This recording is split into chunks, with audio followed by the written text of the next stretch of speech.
So today my talk is about DeFi attacks.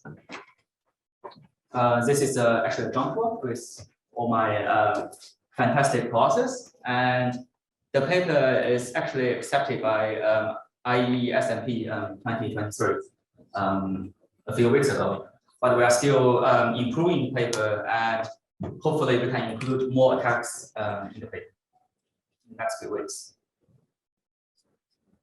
Cool. So many of you may have heard of like DeFi attacks, right? From news articles or like blog posts.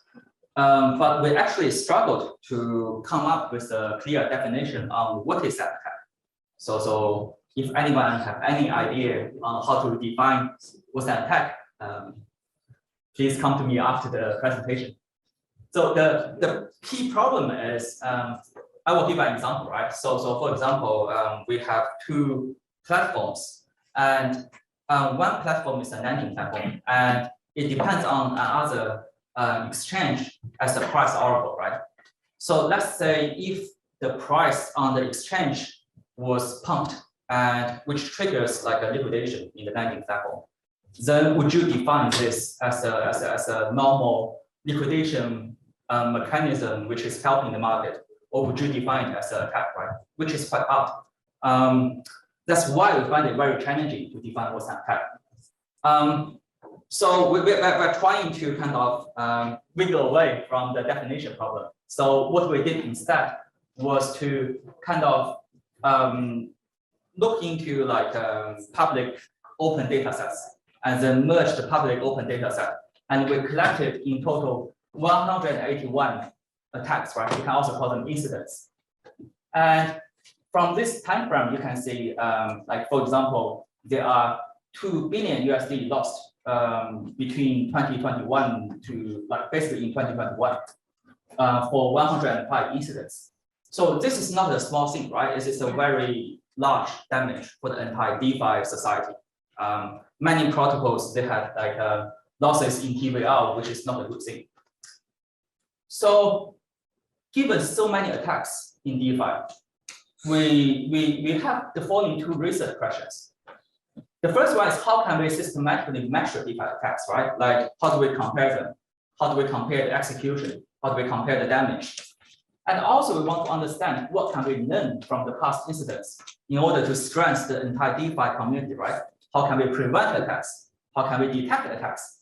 How to make the entire system more secure? So in this talk, I will not be able to cover everything in the paper, but I will mainly focusing on these three things.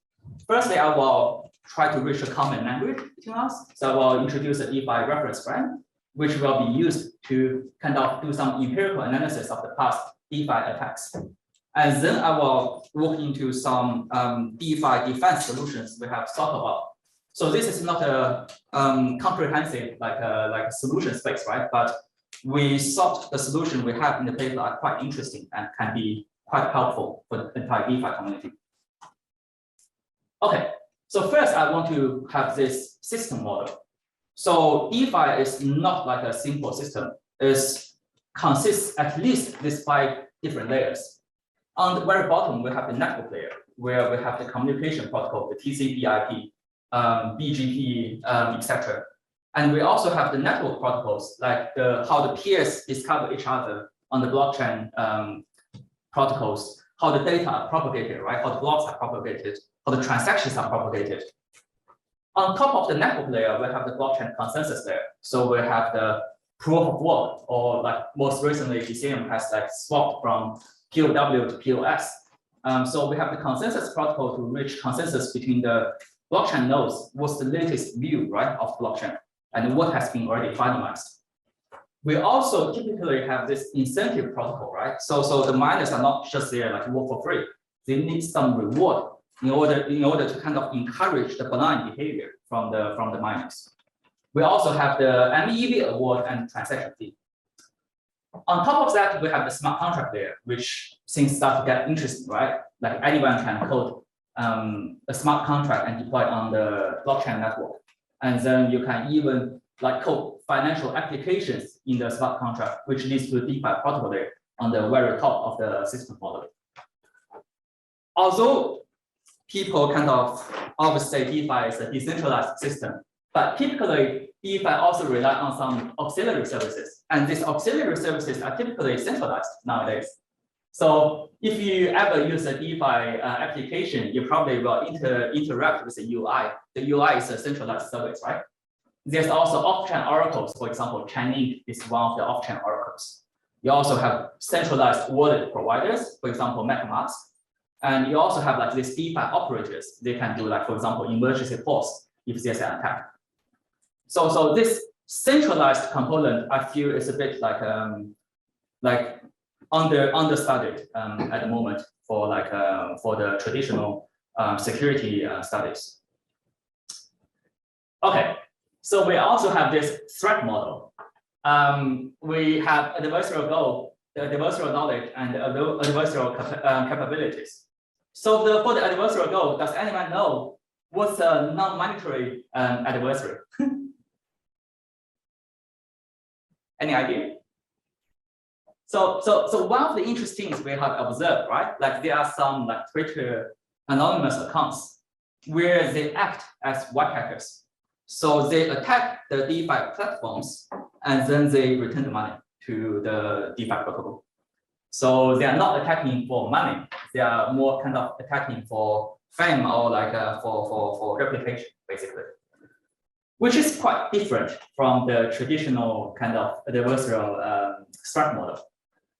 So we also, like different adversaries can also have different knowledge, right? It can only look into the public mempool, right? And try to kind of find vulnerabilities in the public smart contracts. But attackers can also have sequencer knowledge, meaning that they may be collaborating with the miners, knowing how the transactions are ordered, and try to front run or back run other transactions with the miner.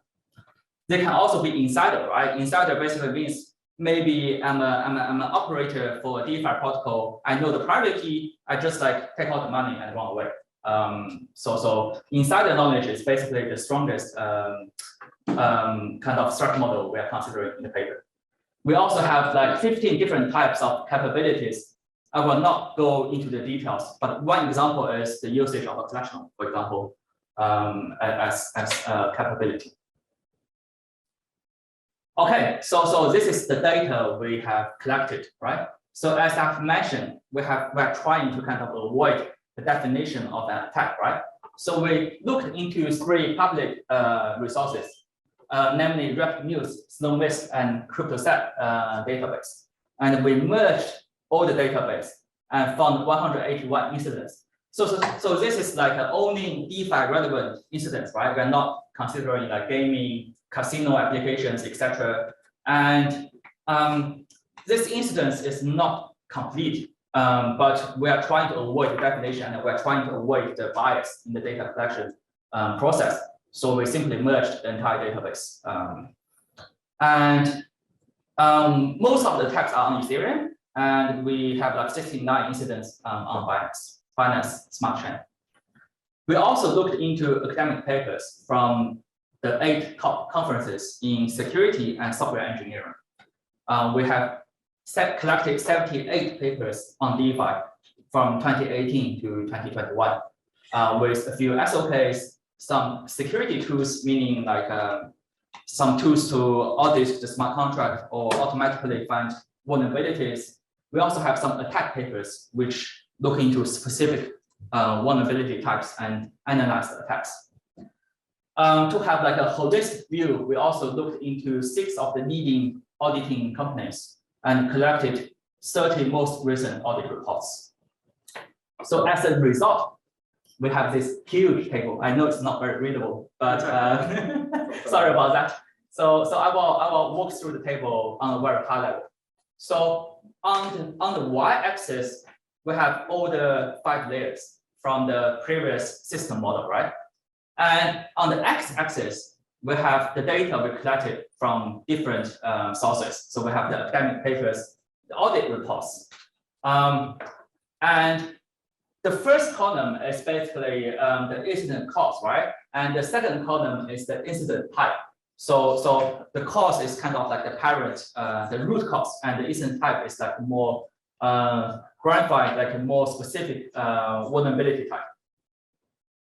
So I think we should I hope everyone can focus on the last three columns at the moment. So the first column is the attacks in the wild. So for example, you can see like a very red dot here, right? This is corresponding to absence of coding logic or sanity check. So basically, some checks is missing in the code. So this is the highest exploited vulnerability in the smart contract layer in the world. In the second column is how many papers, right? How many academic papers have studied that vulnerability. And on the third column is how many audit reports have looked into that specific vulnerability. So just on a high level, right, looking at this table, you can notice that smart contract layer has almost all the attention, right? Attention is all you need if you are from like a machine learning community. But like smart contract layer has like a lot of attention, which is a good thing, but also kind of bad thing because, I mean, look at the DeFi protocol layer here, right? There's also tons of attacks here, but not many papers are looking into them, making the game easier for the attacker, right? Also, we have noticed that in the industry for the auditing reports, they're not looking into the network layer and the consensus layer. So we don't know exactly why that's the reason. Maybe they didn't sell it as a service.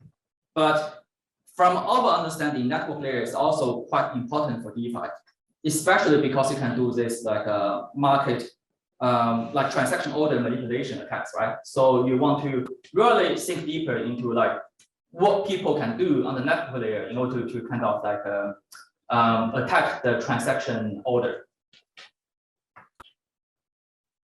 Okay, so also from this table, we can see on the DeFi protocol layer, the most exploited vulnerability is on-chain price oracle manipulation attacks.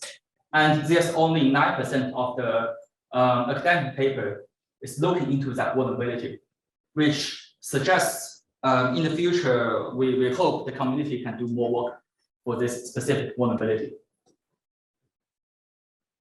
Also, similarly, for the auxiliary service, compromised primary key and wallets is the biggest vulnerability in this table, according to our data set. Cool. So now we move to the next section, which is the empirical analysis of past DeFi attacks.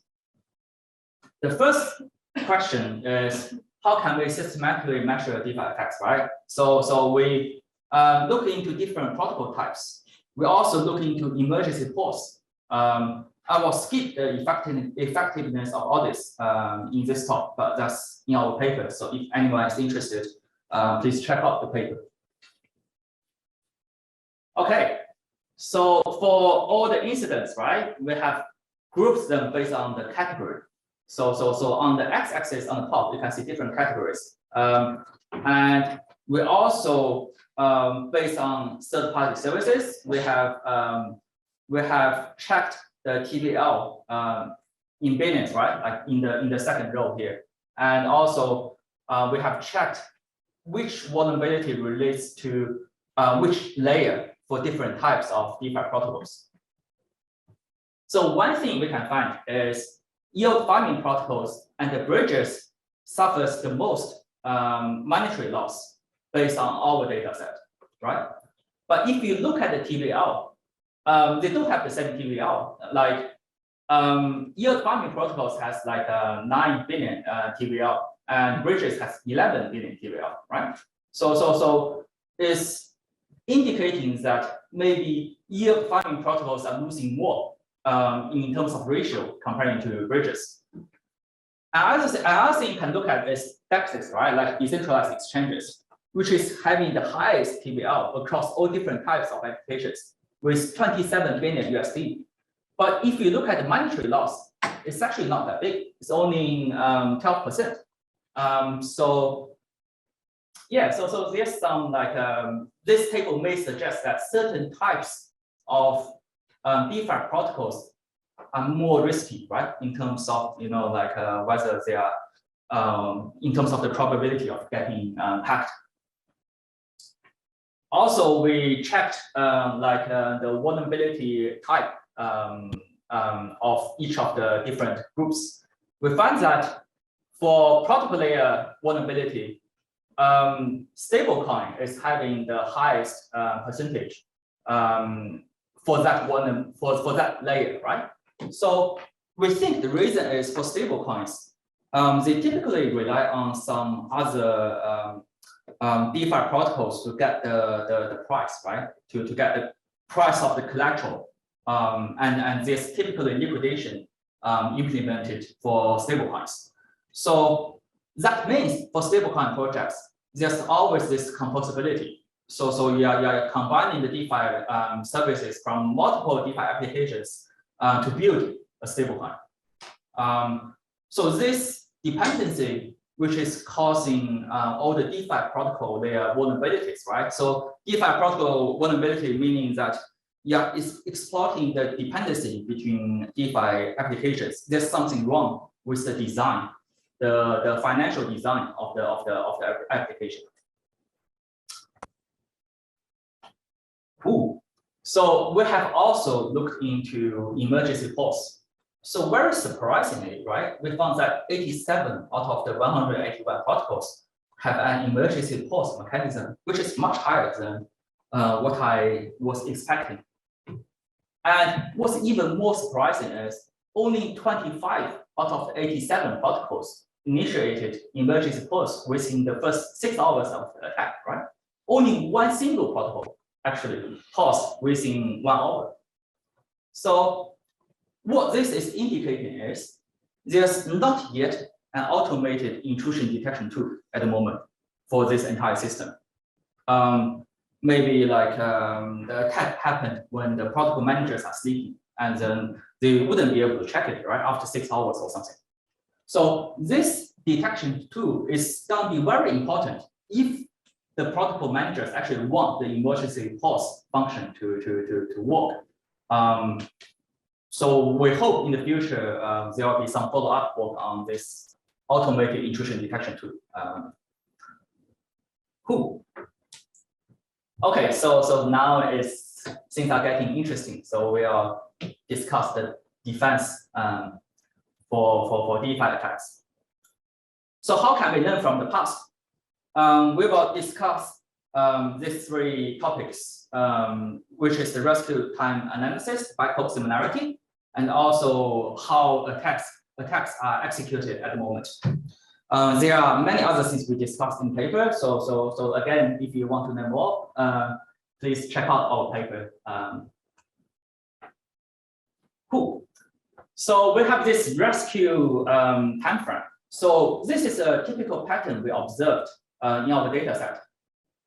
Typically, I don't know why, but attacker typically deploys a contract on chain first, which is the transaction deploy.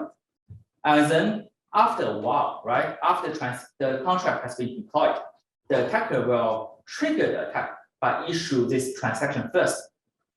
Some of the incidents may require multiple transactions. So imagine you have a debt market and there's something wrong with the contract. And typically the protocol owners will deploy the contract multiple times for every single market, right? So as an attacker, if you found a vulnerability in the contract, then it's very likely you will be issuing multiple transactions, each transaction targeting one specific market, right? So the attack cannot be finished within one single transaction. You need multiple transactions. And in fact, we have seen attacks that's lasting for several days even before like reported by the public. So what's interesting here, right, is this rescue time frame, which is from the deployment of the contract to the first execution of the attack.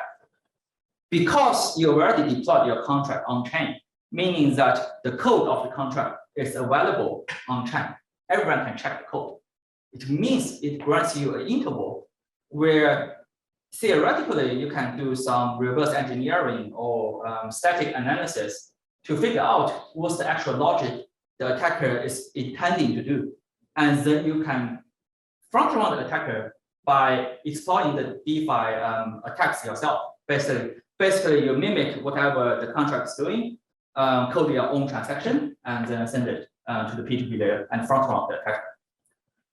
So this rescue timeframe is very critical, but we don't find any work on that rescue timeframe so far.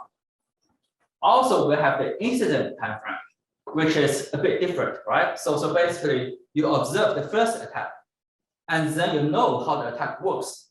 Now you can compete with the attacker on the remaining attacks on the different markets, which has already, like there's already some white papers doing that in the world, right? For the incident timeframe defense.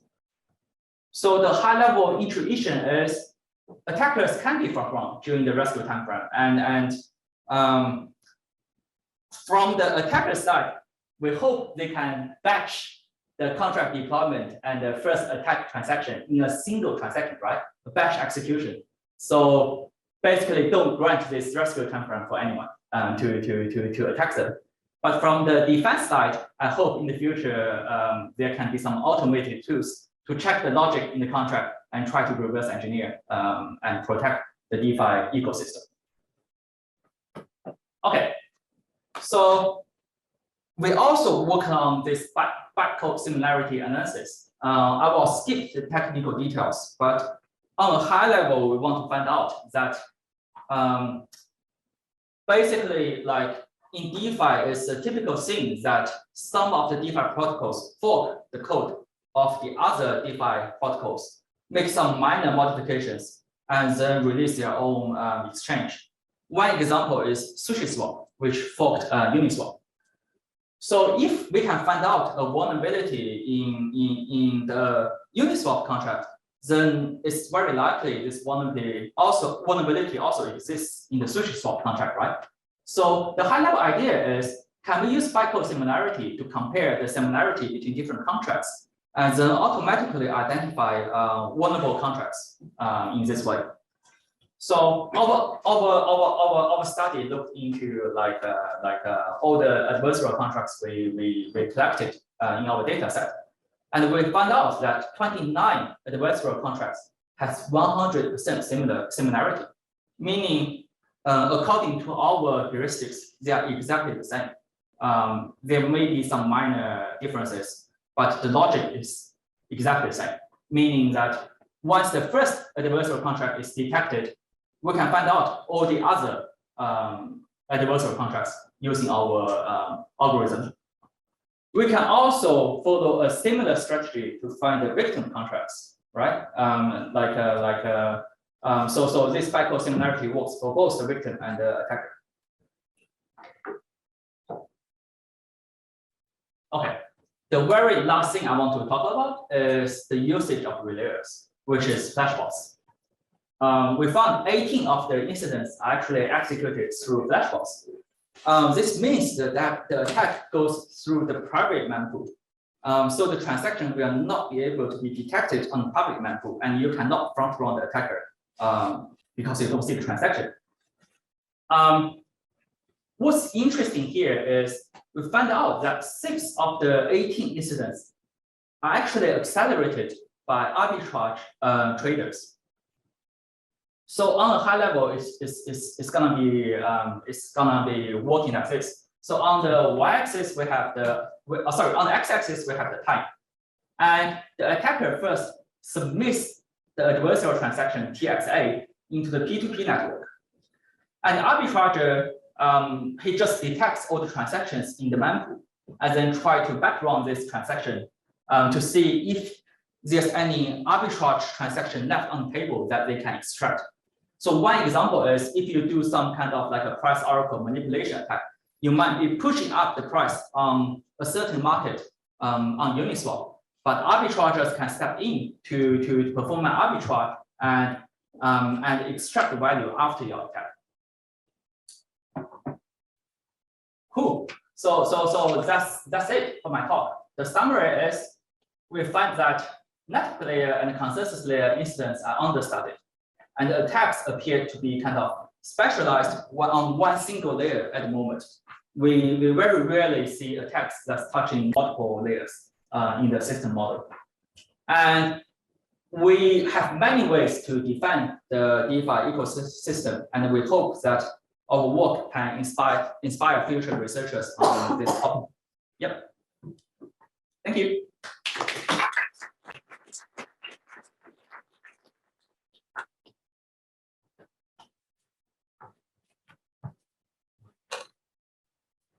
Thank you very much. Not very left for me either. Do we have any questions? Yeah, so how do you exactly measure loss? Because this is not so obvious. Some attacks happen in one transaction, some in several, sometimes money gets returned, some involve multiple blockchains. How did you measure loss exactly? Right. So, so there are two ways to we found to measure loss. The first way is to trust what's reported in other blog posts. So we are trying to be kind of collecting as many information as possible from Twitter blog posts, and then we do average loss, right, over all the sources. But in addition to that, we also collected all the attack transactions, and we can rely on the trace of the transaction to find out the balance change between different accounts, and then we can cross-validate what has happened and what's described in the news articles. We actually has a tool to kind of the input is the transaction, and it gives you the delta in terms of balances between different accounts.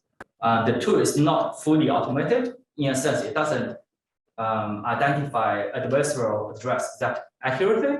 So some manual work is still involved, but we have automated the inspection process quite a bit. I hope that answers your question. Thank you, Liyi, for the really nice presentation. Really cool to see an overview of all the different types of attacks. One thing that you hadn't had much time to talk about during your presentation were attacks at the consensus layer. Yeah. So I imagine one time would be, for example, double spending attacks. Mm-hmm. But you had a whole list of different types of attacks at the consensus layer. Could you provide a little bit more ideas about what these other types of attacks are? Okay, sure. So I think one of the things I'm working on recently, which is quite important, I feel, for DeFi, is the so-called reorganization attacks. So basically, this has been discussed in a while. So basically, what the miners can do is they see a profitable transaction in the previous block, right? And they can try to fork the blockchain and steal the profitable opportunity. So they revert the transactions in the previous block. They append on the grandparent block, right? And then they try to steal the profitable transactions in that way. So this is one example of the consensus layer attack. I think the challenge about consensus layer attack is it's very hard to get a ground truth on what actually has happened due to the nature of the P2P layer network. For example, you don't know the exact timestamp on when a transaction or a block was sent out from a node. And you don't know exactly what's the local view for some miner, right? So you don't know if they are doing the fork deliberately, or they are just had a network delay where they don't really know what's the previous block.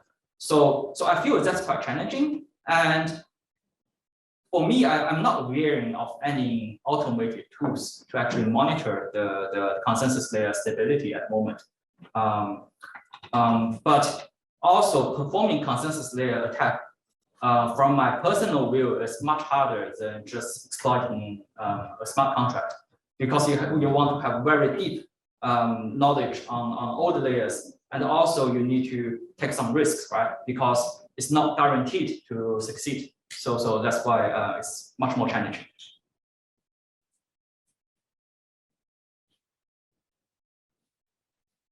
Yes, thank you. I was impressed by your table. It looks a lot of work, actually. Thanks a lot. Yeah, I mean, I'm not an expert in security at all, but I mean, just two things. It's two questions, actually. One is about the delay in response, and just, I mean, just Well, just a question. What's happened in other environments, like in trading? People switch off like the stop loss. Why? Because I mean, you keep losing money when there are small variations. And then, do you think it's something that happening also in this case? You know, you stop some defense because otherwise the system is down all the time, and then you have to wake up in the night and switch it on again. Does it? And so I asked you also the second question, so we finish. One thing that I think has been the main innovation in security related to Bitcoin actually is the consensus. Yeah. Because the consensus mechanism is not a piece of code or a cryptography trick or something else. It's a community who checks the systems are fine and fair.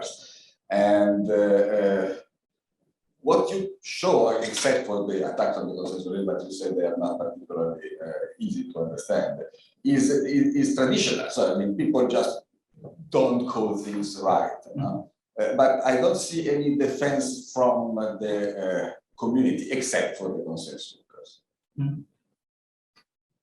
Thanks a lot for the question. So firstly, for the emergency pause, right? I agree with you that there can be some stop threshold, right? Like if the monetary value goes below like a certain threshold, then it can pause the entire system. But the point I'm trying to make here is that kind of mechanism is not there yet. I'm not sure what's the reason. I cannot answer that. One reason I can think of is maybe like there will be a lot of false positives, and then people are a bit concerned that it's gonna damage the reputation. But on the other side, once there's an attack, right? Like DeFi attacks is very different from traditional attacks. Once there's an attack, typically I would say like 80% of money will be gone in the DeFi protocol. So the loss is significant. So from my personal view, I feel even such a system results in a very high false positive rate, it's still worse to do it. That's my personal view, right? I might be wrong. Okay, so regarding your second point in terms of defense, there's certainly a lot of work to be done. I don't want to like reach a conclusion that what can be done or what cannot be done, but I feel that it's basically a cat and mouse game, right? Like once we get stronger in terms of defense, and then the attacker will think more about more complicated attacks. But what I'm saying now is the attacks are still relatively simple. They don't touch multiple layers, and the defense mechanisms are quite naive at the moment. Yeah, I guess that's the high level thing I see at the moment. I hope that answers your question. Yes, I also like your large table. I'm wondering whether there have been attacks in the past that were not detected. And if there's something like this, whether you are able, based on your research results, to identify those. Right.